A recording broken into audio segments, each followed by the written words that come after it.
Perfect. Good morning, everybody. Thank you for being here today. My name is Noé Orozco. I am the Coalition Coordinator for the Nevada Immigrant Coalition, and the coalition's goal is twofold. One, it's to make sure that whenever policy is being made, that the immigrant communities are being included in every part of the policy-making process. But it is also to ensure that we are educating our community and providing resources when necessary. We're here today because the Supreme Court recognized a constitutional right that already exists. It was, if you are born in the United States, you are an American citizen, point blank, period. While the 14th Amendment was upheld today, we do not mistake today's ruling for security or safety, because one decision does not undo a pattern. Whether targeting the constitutional rights to birthright citizenship, TPS, DACA, asylum, humanitarian protections, or other laws and legal protections, the objective of the Trump administration is the same: strip people of their rights, make more families vulnerable, and make more people deportable. That is why we are here today. We will hear from community leaders who will share how this decision impacts Nevadans. Our first speaker is Quentin Savoy. Good morning, everybody. For the record, my name is Quentin Savoy. That's Quentin. Savoy is S like Sam, A like Apple, V like Victor, WOIR. I'm the president of the Las Vegas branch of the NAACP. Today, we welcome the decision by the United States Supreme Court in Trump versus Barbara, which reaffirms one of our clearest promises in the Constitution, that if you're born in the United States, you are a United States citizen.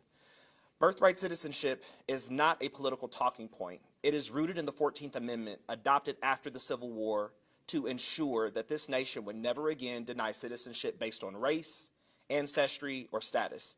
It was one of our country's most important civil rights achievements. The 14th Amendment was born from the struggle to overturn the shameful legacy of slavery and the Dred Scott decision. It established a simple but powerful principle: if you are born here, you belong here. Today's ruling reminds us that constitutional rights cannot simply be erased by executive order. Our Constitution establishes a process for changing fundamental rights, and that process protects all Americans, regardless of who occupies the White House. This case was never about immigration. It was about whether the government could narrow a constitutional guarantee that has existed for more than a century and reshape what the composition of America looks like. As the NAACP, we understand that attacks on one constitutional right often become threats to several others. History has taught us that when rights are weakened for one community, the consequences rarely stop there. We recognize that Americans have legitimate disagreements about immigration policy and border security. Those are important conversations that we should be having together in community. But those debates must first take place within the framework of the Constitution, not outside of it. Today's decision reaffirms that the Constitution is larger than politics, larger than any administration, and larger than any one person. We at the NAACP Las Vegas will continue to stand for equal protection under the law, equal citizenship, and the principle that our Constitution belongs to every American. Because protecting constitutional rights is not a partisan responsibility, it's an American responsibility. Now you hear from my friend Natalie at 1APIA Nevada. Good morning, everyone. My name is Natalie Nguyen, and I'm with 1APIA Nevada, a nonprofit organizing and advocating for the Asian American, Native Hawaiian, Pacific Islander community here in Nevada. Today's decision by the Supreme Court is not a moment of celebration. It affirms something that we have known for more than half of this country's 250-year history, that citizenship is not conditioned on ancestry, wealth, or the politics of the day. This principle was previously tested in the courts, and it was defended in a case that matters deeply to ANHPI history, United States versus Wong Kim Ark. 128 years ago, Wong Kim Ark, born in San Francisco to Chinese immigrant parents, was denied re-entry into the U.S. on claims that he was not a U.S. citizen. The Supreme Court affirmed, and all three branches of government have followed it ever since, that birth in the U.S. and not the status of one's parents determines citizenship under the Constitution. So today's decision by the Supreme Court is not something abstract for ANHPI communities. Nevada is home to more than 450,000 ANHPI residents, and that's about 1 in every 8 Nevadans. Our communities are the fastest growing in the state and in the nation, and we make up about 13% of Nevada's electorate. For ANHPI communities, this moment sits within a longer history. Many of our families arrived under exclusionary laws. Some came under refugee protections after war and displacement. Others came seeking labor opportunities that built industries and infrastructure across this country. Today's ruling is not just about immigration policy. It comes within a broader pattern of attacks on our communities, attacks that don't end simply because of the court's decision today. Even as birthright citizenship stands, we continue to see efforts that target our communities through enforcement, surveillance, and rhetoric that treats belonging as something to be earned rather than guaranteed by the Constitution. Birthright citizenship being upheld today does not mean it will not be challenged tomorrow. It is because we know exactly what is at stake that we will continue to inform and organize our communities. Thank you. I'll now introduce Maria.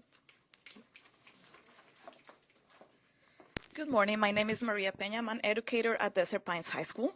And today the Supreme Court delivered a landmark decision that upholds the fundamental right of every child born on American soil to be recognized as a full and equal member of our community. As an educator of teenagers, I'm optimistic that this ruling will provide students from immigrant families with the stability, belonging, and opportunities they require to flourish in school. An institution where parents can confidently walk in and enroll their sons and daughters without fear of scrutiny over their personal information, without having to produce social security cards or other documents as proof of citizenship, as I was able to do many years ago when my daughter was about to enter pre-K. Now she's 20 years old, and no once was her citizenship put in doubt, even as I waited for my own legal status to change in this country. Even after the decision in our favor, the fight continues to uphold the promise of opportunity that our country was founded upon, ensuring that our students, the students that I see coming through my classroom every morning, are not subjected to any further attacks on their daily lives, especially due to their ancestry or family legal standing.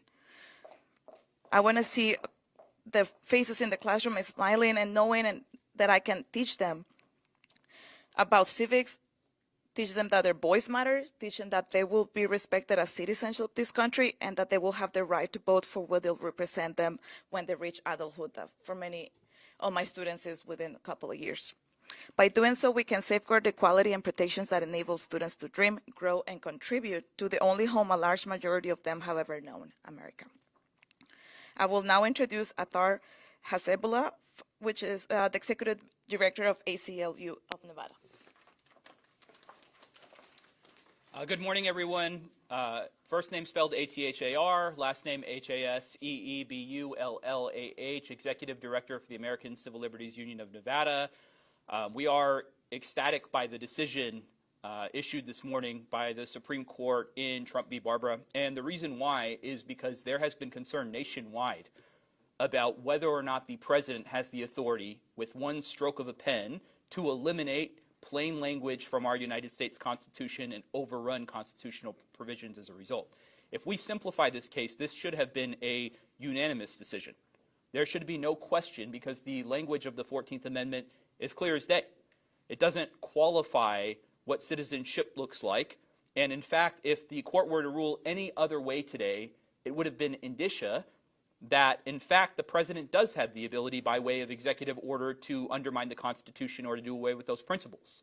When the ACLU took on this case and argued it after the president, on his first day in office, issued this executive order, we did so because of the requirement to protect our civil liberties and civil rights and our Constitution. There should be no mistaking why people are elated today by the decision.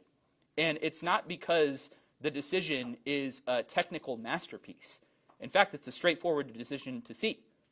But when you have communities that time and time again feel screwed over by the Supreme Court of the United States and don't feel like their interests are being represented in the White House, in D.C., or by a judicial branch that has seemingly greenlit so many horrendous policies, including a disastrous decision last week for TPS holders, where Justice Kagan pointed out over and over and over the amount of racist rhetoric the president has engaged in attempting to banish our Haitian population away from the United States while only allowing for white South Africans to receive asylum. It puts everything into perspective. So while we're pleased today and elated by the outcome, we do need to put that in perspective. We are doing that for a reason, because time and time again we're seeing what's happening to our communities, and these decisions that have come out of the United States Supreme Court by and large have not been pro-people, pro-equality. And we saw that on another decision that was issued this morning. On this specific decision, though, it does put to bed and put to rest this notion that the president, by way of executive order, can simply do away with the Constitution. And for communities that are worried not only about whether or not their kids are going to be considered U.S. citizens, but whether or not the administration can simply continue to engage in executive orders and issue executive orders to undermine key constitutional provisions, the decision says that they can't. That's a critical one. I'll also mention as a side note that our national legal director who argued this case is the daughter of Taiwanese immigrants and is a lawyer's lawyer, was subject to immense criticisms because of the president's rhetoric surrounding our organization, surrounding her, surrounding immigrant communities. That's not a normal process for a president to engage in.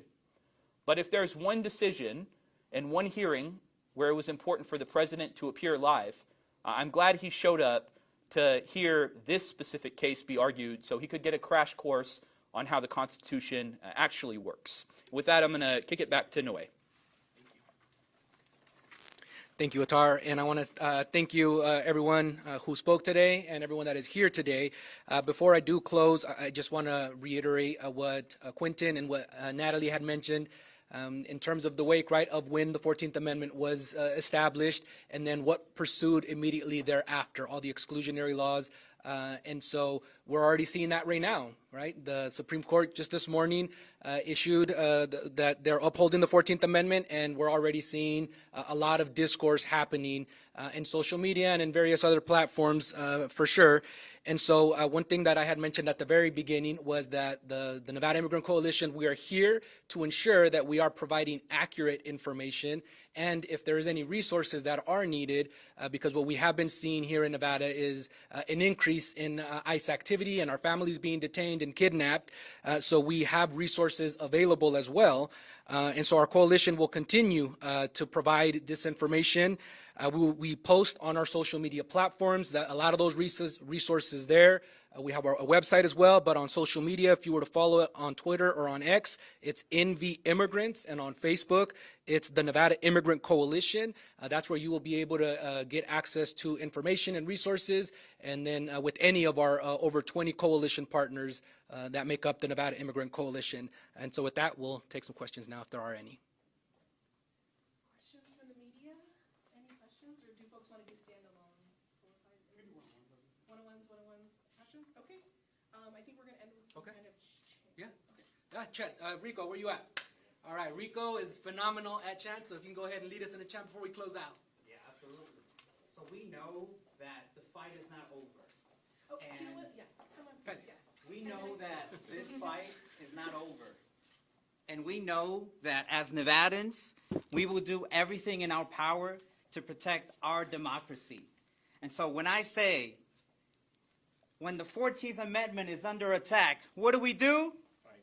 Stand up. Stand up, fight back. When the 14th Amendment is under attack, what do we do? Stand up, fight back. When our civil liberties are under attack, what do we do? Stand up, fight back. When immigrant rights are under attack, what do we do? Stand up, fight back. When black voting power is under attack, what do we do? Stand up, fight back. When our democracy is under attack, what do we do? Stand up, fight back. What do we do? Stand up, fight back. What do we do? Stand up, fight Now repeat after me. Fight back. Fight back. Fight back. Fight back. Fight back. Fight back. Fight back.